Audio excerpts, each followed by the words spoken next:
Nah, saya gini, yang saya pertanyakan itu ada di agama di Bible, wanita itu harus berjilbab. Kalau nggak berjilbab itu rambutnya harus digundulin. Kenapa kok mbak-mbaknya ini, Ibu Mika sama ini nggak pakai jilbab? Pertanyaan satu itu, coba dijawab dulu. Yang paling fundamental, kamu tahu yang paling fundamental, yang terpenting, yang terutama, yang sangat krusial ya. Ada dua. Ya. Yang pertama yaitu Matius 28 ayat 19 sampai 20. Di situ harus dibaptis di dalam nama Bapa, Putra dan Roh Kudus, yaitu di dalam nama Tuhan Yesus. Di ayat berapa tadi? Di ayat berapa? Matius 28 ayat 20, Matius 28 ayat 19 sampai 20. Ya kan? Oke. Harus baptis di dalam nama Bapa, Putra dan Roh Kudus, yaitu dalam nama Tuhan Yesus. Yang kedua, meminum ya anggur dan makan roti, di mana itu adalah simbol dari tubuh dan darah Kristus yang telah dicurahkan di atas kayu salib. Asyukuri innaka ya makari ya magufron alkihi innaka ya ma'adar ya mag.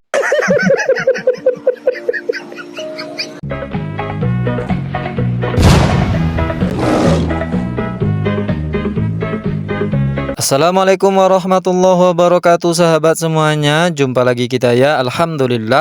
Alhamdulillahirabbil alamin. Segala puji bagi Allah, Tuhan semesta alam. Tiada Tuhan selain Allah. Allah lah satu-satunya Tuhan. Tuhan yang tiada duanya, duanya saja tidak ada, apalagi tiga. Lalu bagaimana jadinya kalau Tuhan itu dipaksakan tiga? Ya Tuhannya memerintahkan pakai kerudung, pengikutnya malah minum anggur, sahabat. Jaka sembung bawa golok, nggak nyambung goblok. Itu lauten itu nggak pernah nyambung dan selalu goblok. Lain yang disuruh orang, lain pula yang dikerjakannya. Lain yang dia bicarakan, lain pula yang dilakukannya. Ongo oten. Pasti para fansnya bilang, Mikana kan pakai kerudung, ditutupnya kepalanya. Itu di depan layar, ongo. Coba fakta sebenarnya. Nih fakta sebenarnya. Ketika dia berjumpa dengan sang debacoter, dengan si Elia Miron. Ini. Pahatok. Wah, udah jumpa sama itu gue. Tembegemu. Kayak pernah lihat aja gue. Iya, itu nggak pernah. Dokter. Kenapa? Pak Bobom dokter katanya. Nah, ngajumpa BHM ini. Elia Miron. Sang debaters. Bukan, enggak live. Nanti baru ku posting. Nah ini aslinya dia, sahabat ya. Aslinya dia nggak pernah pakai kerudung menutup kepalanya itu ya. Lalu kenapa setiap live itu dia pakai kerudung? Karena itu hanya digunakan untuk propaganda, sahabat ya. Aslinya kayak gini dia nih. Padahal di dalam Bible-nya itu diperintahkan untuk menutup kepala. Ini yang kemudian oleh abang siapa namanya itu, dia seorang Islam, masuk ke komalnya dia mempertanyakan itu. Anda percaya tidak dengan Bible Anda? Ini nih pertanyaannya. Ini kan Ibu bilang kita bahas soal Injil aja, jangan bahas soal yang lain. Saya juga tadi lihat teman-teman kok ngomongnya bahasanya ngawur semua perasaan. Pertanyaan saya gini, Ibu sangat percaya 100% sama Injil ya? Betul. 100% percaya sama Injil ya? 1.000.000%. 1 miliar. Aduh, nggak terkatakan sudah. Nah, saya gini, yang saya pertanyakan itu ada di agama di Bible, wanita itu harus berjilbab. Kalau nggak berjilbab itu rambutnya harus digundulin. Kenapa kok mbak-mbaknya ini, Ibu Mika sama ini nggak pakai jilbab? Pertanyaan satu itu, coba dijawab dulu. Pertanyaan satu itu coba dijawab dulu. Apakah si Mikantui ini betul-betul menjawab pertanyaan abang ini? Kita cek yang berikut ini. Nah, di mana ajaran Tuhan Yesus yang paling fundamental, kamu tahu yang paling fundamental, yang terpenting, yang terutama, yang sangat krusial ya. Ada dua. Ya. Yang pertama yaitu Matius 28 ayat 19 sampai 20. Di situ harus dibaptis. Yang kedua, harus melakukan perjamuan kudus, bahwa kita percaya Tuhan telah memberikan tubuh dan darahnya bagi kita sebagai pengampunan atas dosa kita. Entah apa jawabannya sahabat ya, jawaban konslet terus yang diberikan kepada penanya oleh si Mikanciang ini. Tadi katanya percaya kepada Bible 100% ya, 100% bahkan sejuta dan semiliar ya, semiliar persen dia percaya kepada Bible. Lalu ketika ada di dalam Bible-nya itu menyuruh untuk memakai kerudung atau menutup kepala, karena kalau tidak itu akan digunduli, malah dia jawabnya ajaran Yesus itu dua yang paling fundamental katanya. Yang paling penting itu dua ajaran Yesus. Setahu saya selama ini para oten menyampaikan ajaran utama Yesus itu adalah kasih. Mikanciang diubahnya, direvisi jadi ajaran utama itu minum anggur. Patutlah orang ini teler semua. Ketika ditanya jawabannya jawaban teler. Kenapa? Ya karena minum anggur itu ajaran utama Yesus katanya.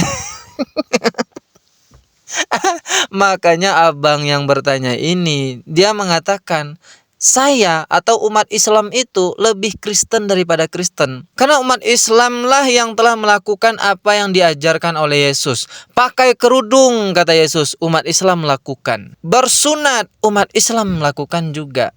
Nah ini masalah sunat nih juga nih ya, dibahas juga di sini sahabat. Dan karena tidak sanggup menjawab, karena Mikana ini dah teler minum anggur terus, dipanggil pula lah kawannya yang lebih teler lagi sahabat. Berikut.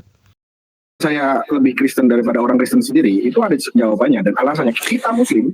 Hei lo, bentar dulu. Yang saya tanya, apakah saudara sudah melakukan ajaran Tuhan Yesus yang paling krusial itu, yaitu baptis dan perjamuan kudus, bahwa membuktikan pengakuan saudara bahwa saudara itu lebih Kristen dibanding kami? Sudahkah? Sudah dilakukan? Kenapa saya bilang saya lebih Kristen daripada orang Kristen? Saya di awal pembukaan bicara saya tadi, saya bilang, Ibu yakin ya sama Ibu? Yakin, 100.000, 1 miliar %.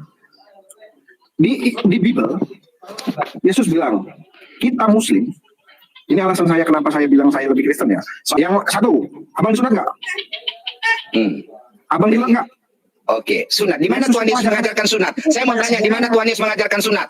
Nah, sekarang abang juga. Sekarang saya mau tanya, tunjukkan dalilnya dalam Alkitab kami. Di mana Tuhan Yesus mengajarkan sunat? Jangan kau cuma klaim.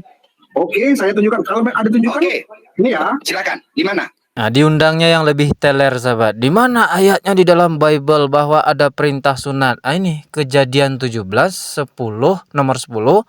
Ringkasnya begini. Inilah perjanjianku yang harus kamu pegang. Perjanjianku yang harus kamu pegang ini ya. Perjanjian antara aku dan kamu serta keturunanmu. Yaitu setiap laki-laki di antara kamu harus disunat. Haruslah dikerat kulit katanmu dan itulah akan menjadi tanda perjanjian antara aku dan kamu. Dan seterusnya dan seterusnya. Ini dalil. Dan Yesus itu pun disunat di hari yang ke-8. Lalu bagaimana tanggapan kawan si Mikanciang yang lebih teler ini? Tetapi Oke. Ya, sekarang gini. Ya, agar kamu paham. Oke. Makanya, kadang-kadang saya melihat kaum ini memang agak pusing. Ya, makna ayat di situ, itu adalah perjanjian yang diberikan oleh Tuhan kepada Abraham. Ya, itu agar kau paham. Kau baca perikopnya dari atas. Jadi, yang berhak melakukan sunat daging itu adalah Abraham dan keturunannya secara daging. Siapa itu? Orang-orang Ibrani saat ini, orang-orang Israel dan orang-orang Yahudi itu. Oke, itu yang berhak melakukan melakukan sunat daging. Makanya dalam Roma 9 ayat 5, ya, dalam Roma 9 ayat 5, brother, di situ dikatakan apa? Tuhan Yesus yang dari dagingnya, ya, diturunkan dari bapak-bapak leluhurnya, dari garis keturunan Abraham. Makanya Tuhan Yesus melakukan sunat daging. Nah, kamu keturunan siapa? Kalau apakah kamu keturunan daging dari Abraham? Ya, kalau kamu keturunan daging dari Abraham, kamu silsilahnya diambil dari mana? Oke, saya tanya. Yang kedua, dengar dulu. Yang kedua, kamu jawab pertanyaan saya. Yang kedua, ya, kalau dalam perjanjian yang diberikan di dalam kitab Kejadian itu adalah hari ke-8. Tidak boleh lebih dan tidak boleh kurang. Kamu sunat hari keberapa? Sudahlah, salah nyaring lagi. Nah, itulah Oten bin Teler itu sahabat. Karena sering minum anggur ya kayak gini jadinya. Sudah jelas sekali ayat Bible-nya memerintahkan untuk bersunat, lah mereka tidak melakukan itu. Lalu untuk membenarkan tindakan mereka yang melanggar apa yang diperintahkan oleh Yesus itu, mereka mengeraskan suaranya. Seolah-olah mereka yang paling paham terhadap Bible-nya. Abang tadi kan hanya membacakan itu ya, ayat Bible-nya itu. Tidak menafsirkan. Yang menafsirkan siapa? Si teller ini. Katanya yang wajib disunat itu adalah keturunan Abraham. Yesus keturunan Abraham, makanya dia disunat. Orang-orang Ibrani atau Israel Yahudi karena keturunan Abraham disunat. Lalu Oten ini keturunan siapa? Tuhannya sendiri mengaku keturunan Abraham, lah mereka mengaku bukan. Ini dasar yang mereka lakukan untuk membenarkan tindakan mereka yang menentang ayat atau ajaran Yesus itu sendiri, sahabat. Akan ongok namanya itu. Ini Oten ya. Nah, makin kacau kan? Ya karena tiap hari minum anggur. Assalamualaikum warahmatullahi wabarakatuh.